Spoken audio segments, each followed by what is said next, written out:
শুভ সকাল বন্ধুরা। তো তোমরা কেমন আছো? আমি মোটামুটি ভালোই আছি। তো আজকে সকালে আবার ভিডিওটা শুরু করলাম। তো আজকে হচ্ছে রাখি পূর্ণিমা। তো সবাইকে শুভ রাখি পূর্ণিমা। সবাই যে যেখানে আছো সবাই ভালো থেকো, সব ভাই বোনরা সুস্থ থেকো। তো আজকে প্রতিবারই রাখি পূর্ণিমার দিন আমি বাড়ি যাই, যেহেতু মা, বৌদি, দাদার মেয়ে সবারই শরীর খুব খারাপ, ওই জন্য আর এবার যাব না। তো সন্ধেবেলা যাব। তো সকালের দিকে আর যাব না, কারণ আর রান্নাবান্না এত লোকের, সব দিদিরাও আসবে। তো ওই জন্য আমি ভেবেছি যে আমি বাড়িতেই থাকবো। আর দিদিকে বলেছি তুই রাখি পরিয়ে আমার বাড়ি চলে আসবি, যেহেতু খুব কাছাকাছি। তো আমার এখানেই রান্নাবান্না করে একসাথে খাওয়া দাওয়া করবো, তারপরে তোকে আমার বাড়ির সামনে থেকেই বাস যায়, বাসে তুলে দেবো। তো আমার দিদি আসবে নবদ্বীপ থেকে। তো দিদিকে আমার এখানেই আসতে বলেছি। তো দিদি একটু পরেই চলে আসবে। দিদির ছেলে আর মেয়ে, তিনজন আসবে। তো অনেক রান্নাবান্না আছে, খুব সকাল থেকেই শুরু করে দিচ্ছি ভিডিও। এবার সব রান্নাবান্না সেরে নেব এক এক করে। তো সব কিছুই আপনাদের সাথে আমি শেয়ার করব। আমার সঙ্গে থাকুন, আপনারা দেখতে থাকুন, আশা করি ভিডিওটা ভালো লাগবে। তো প্রথমে আগে থালাতে রাখিগুলো সব সাজিয়ে নিলাম। তারপরে রঙ্গনকে বললাম সব এক এক করে সব দিয়ে রাখিগুলো এখানে সব সাজিয়ে রাখি, পরে খুব হাতড়ে বেড়াতে হবে কোথায় রেখেছি। তারপরে বললাম চকলেটগুলো বার কর, চকলেটগুলো থালাতেই রেখে দিই।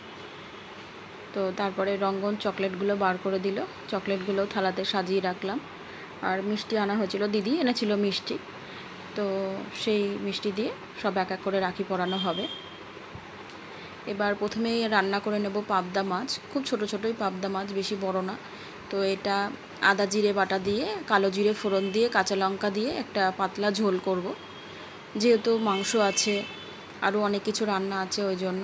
তো প্রথমে মাছগুলো ভালো করে নুন হলুদ মাখিয়ে নিয়েছি। এবার এক এক করে ভেজে নেব। তো বন্ধুরা, যেহেতু অনেক রকম রান্না, সবাই আসবে, একটু বসে গল্প করব, তো ওই জন্য তাড়াতাড়ি করেই সব রান্নাবান্নাগুলো সেরে নেওয়ার চেষ্টা করছি। তো আদা জিরে বাটাটা বেটে নিয়েছি, মাছগুলো ভেজে ভেজে তুলছি। তো শুধু আদা জিরে বাটা দিয়ে পাতলা ঝোল করব, এটা খেতে খুব ভালো লাগে। আর একটু ডাল করে নেব, অরহর ডাল করব। তো এক এক করে করব। তো দিদি ফোন করেছিল, শুনলাম আমার মাকে নিয়ে আসছে ও। তো আমার খুব ভালো লাগছে যে আমার মা আসবে অনেক দিন পরে। আসলে আমি তিনতলায় থাকি, তো মা সিঁড়ি দিয়ে এত উপরে উঠে, ওই জন্য খুব কম আসেই না বলতে গেলে। তো মা আসবে বলে খুব আনন্দ লাগছে। তো মার যেহেতু জ্বর, ওই জন্য মায়ের জন্য একটু করলা ভাজবো, একটু চাকচাক করে গোল গোল করে কেটে একটু করলা ভেজে নেব সঙ্গে, কারণ মার মুখে ওটাই ভালো লাগছে।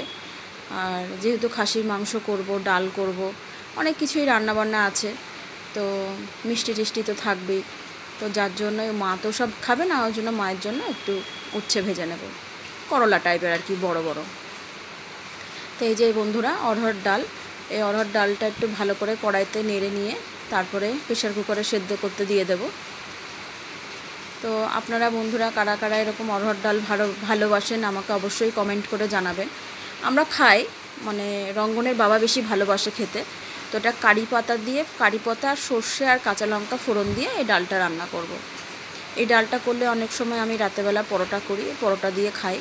দিনের বেলা অল্প অল্প ভাতের পাতে খেয়ে রাত্রেবেলা পরোটা দিয়ে খাই।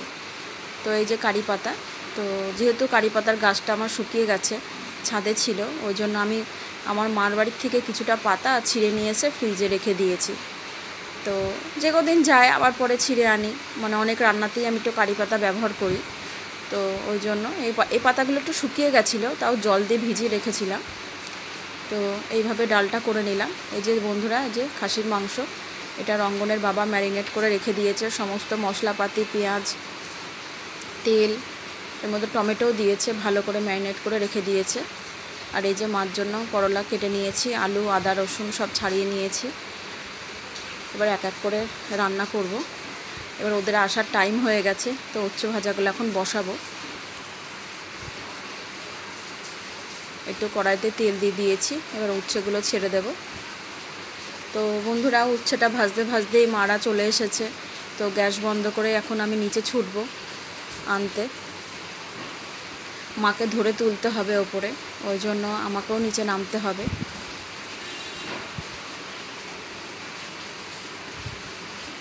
তো আপনাদের সাথে আমি সব কিছু একটু একটু করে শেয়ার করছি। আপনাদের ভালো লাগলে অবশ্যই একটা লাইক করে দেবেন, আর যারা আমার নতুন বন্ধু আছেন আমার ভিডিও দেখে অবশ্যই সাবস্ক্রাইব করে দেবেন। আর আমার বন্ধুরা, এটা হচ্ছে আমার দিদির মেয়ে, তো ও বললো মাসি আমি একটু মাংসটা নাড়বো, একটু দেখি পারি কি না, তাই ও একটু এসেছে রান্নাঘরে। তো আমার দিদির মেয়ে কলেজে পড়ে, ও সার্ভে কোর্স করছে, তো ও এসেছে, ও বললো দে মাসি আমি একটুখানি করে দিই, একটু মাংসটা নাড়ি। তাহলে কর, একটু ইচ্ছা হয়েছে।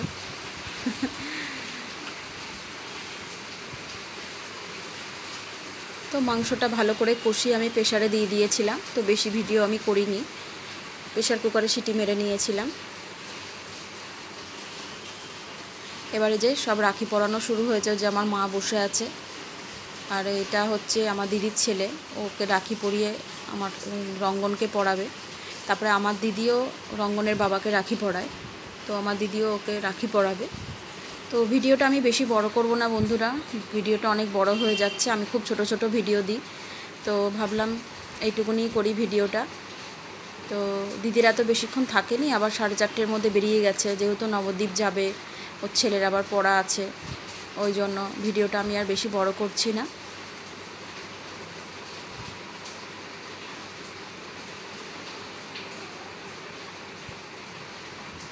এবারে রঙ্গনকে পড়াবে। রঙ্গন তো ভীষণ দুষ্টু, ওর বারবার করে হাত ঘুরিয়ে দিচ্ছিল, দুষ্টুমি করছিল।